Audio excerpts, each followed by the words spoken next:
વડોદરામાં વણકર સમાજના લોકો પર થઈ રહેલા અત્યાચાર મામલે પોલીસ કમિશનરને કરાઈ રજૂઆત. શહેરના વિવિધ વિસ્તારમાં આવેલા વણકરવાસના રહીશોને યોગ્ય સુરક્ષા મળે તેવી માંગ કરાઈ. વડોદરા શહેરના વણકર સમાજના આગેવાનો દ્વારા મંગળવારે વડોદરા શહેર પોલીસ કમિશનર કચેરી ખાતે આવેદનપત્ર આપવા સાથે વણકરવાસોમાં પૂરતું રક્ષણ આપવા બાબતે રજૂઆત કરવામાં આવી હતી.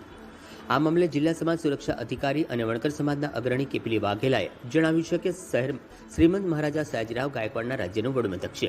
ગાયકવાડ રાજ્ય ઘણા વિસ્તારોમાં ગુજરાતભરમાં હતું. શહેરની વાત કરીએ તો એક સાંસ્કૃતિક શહેર તરીકે આદર્શ નમૂનારૂપ વસાવેલું હતું, જેમાં મહારાજાએ તમામ જ્ઞાતિ જાતિ ધર્મના લોકો સુમેળથી સંપત્તિથી રહી શકે તે પ્રમાણેનું આયોજન કર્યું હતું. હાલ વડોદરા શહેરમાં 4 દરવાજાની આજુબાજુમાં પાણીગેટ વણકરવાસ, ગોયા દરવાજા વણકરવાસ, બગરાવાડી વણકરવાસ, યાકુતપુરા ચાંપાનેર દરવાજા વણકરવાસ, તુલસીવાડી વણકરવાસ, લીમડી ફળિયા વણકરવાસ, મહેતાવાડી, નાગરવાડા વણકરવાસ વગેરે વિસ્તારમાં વણકરવાસ આવેલા છે. ભૌગોલિક રીતે હાલમાં જોઈએ તો આ તમામ વણકરવાસોની બાજુમાં નજીકમાં જ મુસ્લિમ વસ્તી આવેલી છે, જે વર્ષોથી વણકરો અને મુસ્લિમો સમથી રહેવા આવ્યા હોવાનો ઉત્તમ પુરાવો છે. અનુસૂચિત જાતિ વણકર અને મુસ્લિમો બંને હાલમાં સરખા પીડિત છે. પરિણામે વણકરો ઉપર જાતના અત્યાચારો વધી રહ્યા છે, જેનો પુરાવો હાલમાં જ મહેતાવાડી નાગરવાડા પાસે રમેશ પરમારના પુત્રના ખૂનનો બનાવ બન્યો છે. છેલ્લા કેટલાક વર્ષોથી વણકરવાસમાં રહેતા વણકરોને હેરાન કરાવી રહ્યા હોવાનું બહાર આવ્યું છે. ત્યારે વણકરવાસોને પૂરતું રક્ષણ મળે અને કોઈપણ જાતની હેરાનગતિ અત્યાચાર ન થાય તે માટે ખાસ ધ્યાન આપવામાં આવે.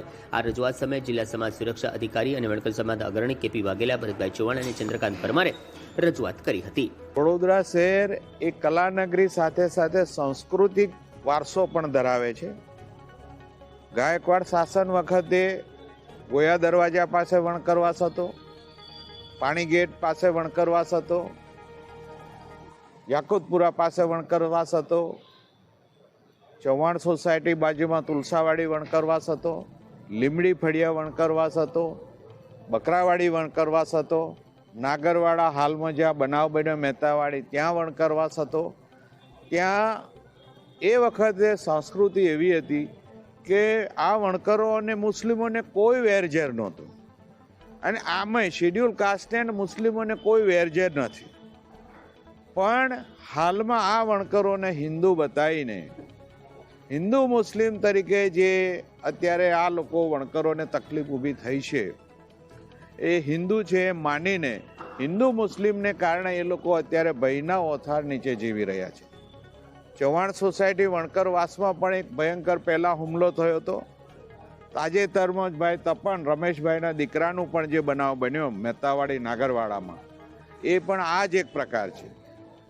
એટલે આજે અમે પોલીસ કમિશનર સાહેબને રિક્વેસ્ટ કરવાના છે કે આ વિસ્તારના જે આ વણકરવાસો છે અને એ વણકરો જે વર્ષોથી ત્યાં સાંસ્કૃતિક ધરોહર પ્રમાણે મુસ્લિમો સાથે પ્રેમથી જીવી રહ્યા છે, પણ હાલની જે સરકારની કેટલીક વિચારસરણીને કારણે કદાચ કેટલાક તત્વો આ લોકોને પરેશાન કરી રહ્યા હોય, ને એનો તાજેતરનો દાખલો ભાઈ તપનનું ખૂન.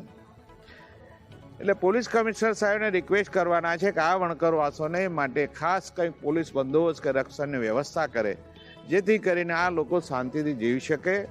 કોમ્યુનિકલ જે માહોલ છે એ પણ દોડાય ના, અને શાંતિથી વડોદરાની સંસ્કૃતિ પ્રમાણે બધા જીવી રહે, એ માટે સાહેબને અમે આજે રિક્વેસ્ટ કરવા આવ્યા છે.